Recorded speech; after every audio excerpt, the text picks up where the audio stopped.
it may be 5 years from now when I've just built my own way up, you know? Yeah. Who knows? I don't know how it's gonna come, but I'm happy to be here, and I don't give a shit if we rock at 12 at noon or 8 at night, you know? Yeah. If they give us a chance to get out there and rock in front of people, we're stoked, so. Herzlich willkommen auf Hiphop.de, mein Name ist Aria, ich sitze hier neben Eminems Signing Yelawolf. Man, how you doing? Chilling, man. Frauenfeld Festival, good weather. Yeah, man. Really nice. It's my third trip here, so I'm psyched to be back. Third time at Frauenfeld Festival? Yeah. That's amazing. Yeah, I mean, Yelawolf is, I think, a sure shot for festivals. Every time you come out, people go crazy, they know your energy. Still, you play, when is your slot? At like 4? 5? I don't know. Well, how is that? Is it relevant? Nah, I mean, you're such a big festival act, like you're such a big act, you're a live energy monster. Do you sometimes think like, man, they shouldn't put me on a big stage as headlining act after everybody did their show, I should come on? Nah, like, it would be nice to play later, but these guys got hit records, you know? Yeah. Like, so, we don't have any hit radio records.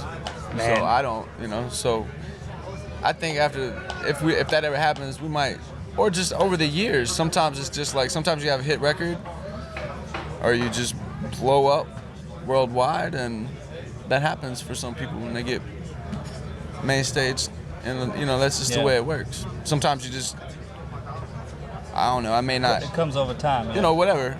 If I get a radio smash like this next album, Yeah. I may be on main stage next year, but it may be 5 years from now when I've just built my own way up, you know? Yeah. Who knows? I don't know how it's gonna come, but I'm happy to be here, and I don't give a shit if we rock at 12 at noon or 8 at night, you know? Yeah. If they give us a chance to get out there and rock Yeah. in front of people, we're stoked, so. Now you're talking about hit records. Obviously, hit records mostly it's about numbers and numbers, but still, you have songs like "Till It's Gone," man, "Empty Bottle." Those are hit records from the nature of the song. It's a catchy, hit, energetic record, man.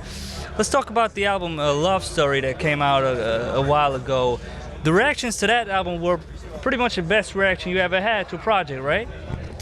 I mean, I think so. I think, well, yeah, for sure. It's my best body of work, you know. It's, you know, mature and fucking like. It makes sense with me as a person, and it's right. It's aligned with who I am, and you know, it's very thought about, and so yeah. As far as "Till It's Gone," you know, being a hit record in my world, yeah, it is. You know, it is a hit record in my world. I've had a few in my world that really changed things. I mean, "Till It's Gone" is definitely the bigger step, you know. But yeah, I don't think that it's really not defined by numbers Really, that's anymore. what I'm saying. I don't know. I don't know how it's working now, but a true worldwide radio smash is still a different thing, you know. Yeah. It just is, you know. Absolutely. So, you know. But I think like a worldwide radio smash, like those people that we know, they have David Guetta or Jason Derulo or whatever. That sound, I don't really think makes sense with your body of work, your craft as well. I think the way you do it now is the best way to get your emotions and the content that you want to get across to the listener. Yeah. Well, and radio is changing. So like, when I say radio, I don't mean FM all the time. You know, like I mean like satellite radio, and I mean hell, television, and there's lots of ways to move about, you know. Yeah. But yeah, like what the music that I make, you know, is there's always gonna have some kind of edge. You know what I mean? Yeah. I think that's just gonna come out. I don't know. It's just my taste. I like dark chords, you know. That's my favorite style anyway. How did that come about? Because a lot of people, we always knew Yelawolf is a hella talented guy. He's been around Eminem. He can spit insane lyrics, insane flow patterns, but somehow always like you always had the feeling he's not where he wants to be musically, you know. For the new album or for the new sound, did you sit and think about a concept, or did it come naturally, or how was the process of, you know, you finding your artistic self? It's funny how you can't mask that in any kind of way. Like that drive, you know, you can't, that drive to evolve, that want, that shit that sits right behind your eyes. I mean, it's true, you know, you could sense it, you know, but, you know, now it's like, just, you know, I just sharpened up and really just went back and grabbed the concept and the ideas that I was playing with 2 years before Trump Music came out on this project called Arena Rap. And I actually worked with the same producer, and toward the end, him and Willpower. And yeah, we used 4 songs that I recorded 8 years ago. So, and one of those is crazy because they sound like 2015. Empty Bottles is one record that was recorded 8 years ago. Wow. And it's a scheme of it, or the whole song was there and you just everything. went there and re-recorded it? We didn't even, I don't think we even redid the vocals. So that's your voice from 2007? When did Trump Music drop? 10? Yeah. Yeah, so 2007 and 8 is that That's record. Insane. Well, you know, but I made a conscious decision to go do a rap record, you know, just straight over 808 beats and chop, and you know, I cut my hair and I owned it. I owned it, you know. Yeah. But yeah, I had this thing in my back pocket. Yeah. The whole trip. Yeah. But I sprinkled along here and there. I sprinkled along ideas along the way. If you were a fan and you were actually paying attention, you could hear lyrical references, or you know, maybe even a shirt that I wore, or something I said, or just kind of like sprinkling along the idea of where I was headed, you know. Yeah. I mean, did it need a lot of courage to go also along with the theme of Slum American and what people like to call, you know, white trash, or you know, all these things that are connected to that style of music and people like to, you know, associate with that? Was that something that was constantly on your mind? Were you aware of all these negative things that might come with it, the risks of it? No. I was just more concerned about the liberation of it, you know, to make kids feel a part of something, or help them to define it all. Yeah.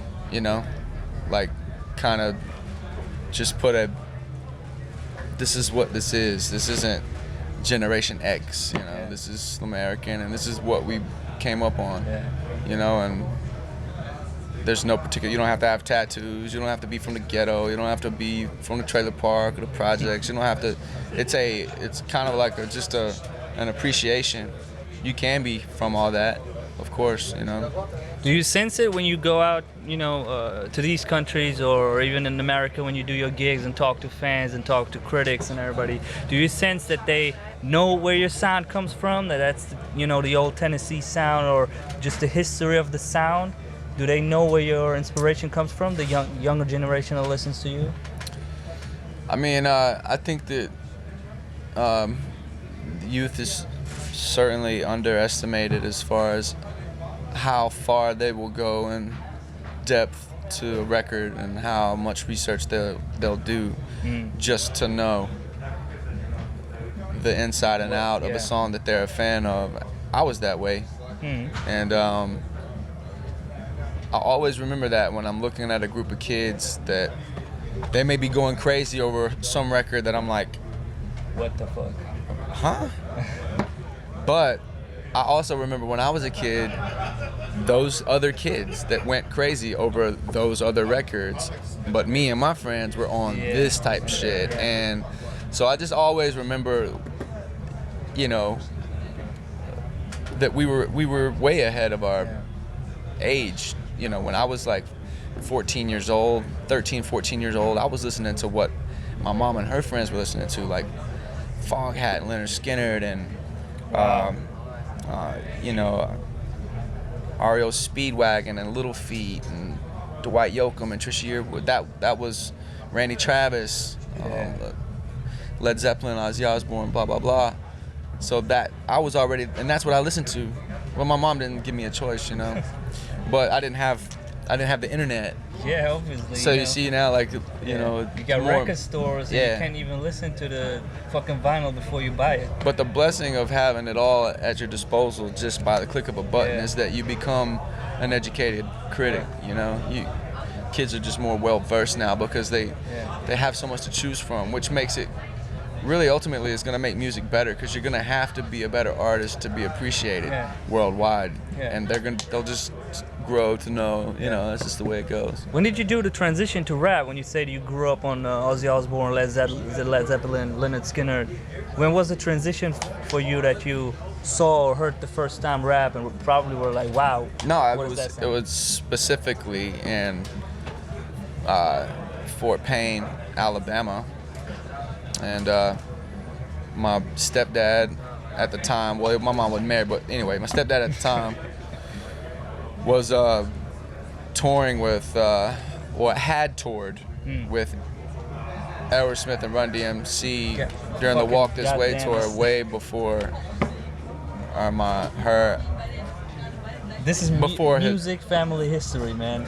Before he hooked up with my mom, he was touring with Aerosmith, doing Light and Sound for the Walk This Way tour. Anyway, fast forward some years later, Run DMC tours back through Alabama and comes to the house in Fort Payne, and some of their crew. I got my Adidas tape and a Paul Revere tape. License to Ill, and the Paul Revere song is the record that was it. Yeah, I can imagine that. Now, working on the next record, how far are you? What kind of ideas are you working on right now? Trial by Fire, man. It's done. It's turned in, and it's being mixed now. Wow. So we're not far. No, we're not far. We're probably looking at fall, maybe. So, yeah, man. And that's quick, because you know the last albums, the space you left between the last albums was more than that. It took a while to get Love Story, you know what I'm saying, to get all those things aligned. Yeah. But for Trial by Fire, they were sitting there. You knew they were waiting. Go. Yeah, exactly. All the pieces to the puzzle, I just left in the studio, and then I'm going back to make more. Yeah. All right, man. I'm excited. People are excited for that. Hope more of the sound that we heard on Love Story, more of the quality. Thank you very much for the interview. Have fun on stage, man. Thank you very much. Yelawolf.